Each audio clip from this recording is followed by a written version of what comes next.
Hi hello everyone good morning. ರಾಯರ ವಾರದ ಗುರುವಾರಕ್ಕೆ ಸ್ವಾಗತ.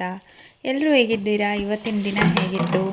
ಇವತ್ತು ಗುರುವಾರ ಆಗಿದ್ದರಿಂದ ಬೇಗ ಎದ್ದೇಳಬೇಕು ಅಂತ ಅಂದ್ಕೊಂಡಿದ್ದೆ.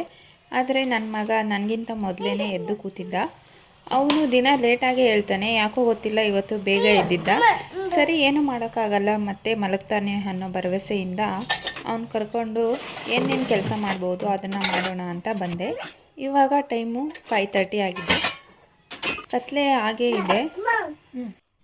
ಅದಕ್ಕೆ ನಾನು ಹೊರಗಡೆ ಹೋಗಿಲ್ಲ. ರಾತ್ರಿನೇ ಪಾತ್ರೆ ತೊಳೆದು ಮಲಗಿದ್ರಿಂದ ಇವಾಗ ಪಾತ್ರೆ ಜೋಡಿಸ್ಕೊಳ್ಳೋಣ ಅಂತ ಜೋಡಿಸ್ಕೊತಾ ಇದ್ದೀನಿ. ಇದರಲ್ಲಿ ನನ್ನ ಮಗ ತುಂಬ ಹೆಲ್ಪ್ ಮಾಡ್ತಾ ಇದ್ದಾನೆ. ನೀವೇ ನೋಡ್ತಾ ಇದ್ದೀರಲ್ಲ, ಯಾವಾಗಲೂ ಅಮ್ಮ ಅಮ್ಮ ಅಂತ ಹಿಂದೆನೇ ಇರ್ತಾನೆ.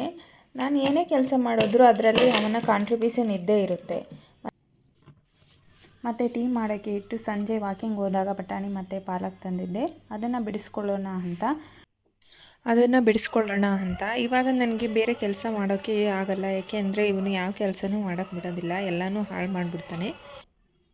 ಇನ್ನು ಟೀ ಆಗಿತ್ತು. ಟೀನ ಕುಡ್ಕೊಂಡು ಬಟಾಣಿ ಬಿಡಿಸ್ತಾ ಇರಬೇಕಾದ್ರೆ ಇವನಿಗೂ ನಿದ್ದೆ ಬಂದಿತ್ತು. ಹೋಗಿ ಮಲಗಿಸ್ಬಿಟ್ಟು ಬಂದೆ. ಮತ್ತು ಉಳ್ದಿದ್ದ ಬಟಾಣಿನ ಬಿಡಿಸ್ಕೊಂಬಿಟ್ಟೆ. ಯಾಕೆ ಅಂದರೆ ಈ ಟೈಮಲ್ಲಿ ನಮ್ಮ ಮನೆ ಹತ್ತಿರ ಕಸದ ಗಾಡಿ ಬರುತ್ತೆ. ಹಸಿ ಕಸ ಇರೋದ್ರಿಂದ ಅದು ಕ್ಲಿಯರ್ ಆದರೆ ಏನೋ ಒಂದು ನೆಮ್ಮದಿ ಇರುತ್ತೆ. ಅದಕ್ಕೆ ಆಮೇಲೆ ಮನೆ ಕ್ಲೀನ್ ಮಾಡಿ ನೆಲ ಒರೆಸ್ಕೊಂಡು ಬೇಗ ಸ್ನಾನ ಮಾಡ್ಕೊಳ್ಳೋಣ ಅಂತ. ಮತ್ತು ಅವನು ಎಲ್ಲಿ ಎದ್ದು ಬೀಳ್ತಾನೋ ಅಂತ ಭಯ ನನಗೆ.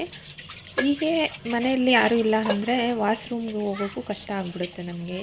ಹೇಗೂ ಸ್ನಾನ ಮಾಡಿ ದೇವ್ರ ಸಾಮಾನು ತೊಳೆದಿದ್ದೆ, ಆಗ ಅವನು ಎದ್ದ. ಒಳ್ಳೆಯದಾಯಿತು. ಇನ್ನು ಚಿಕ್ಕ ಪುಟ್ಟ ಕೆಲಸ ಇದೆ ಅಷ್ಟೇ.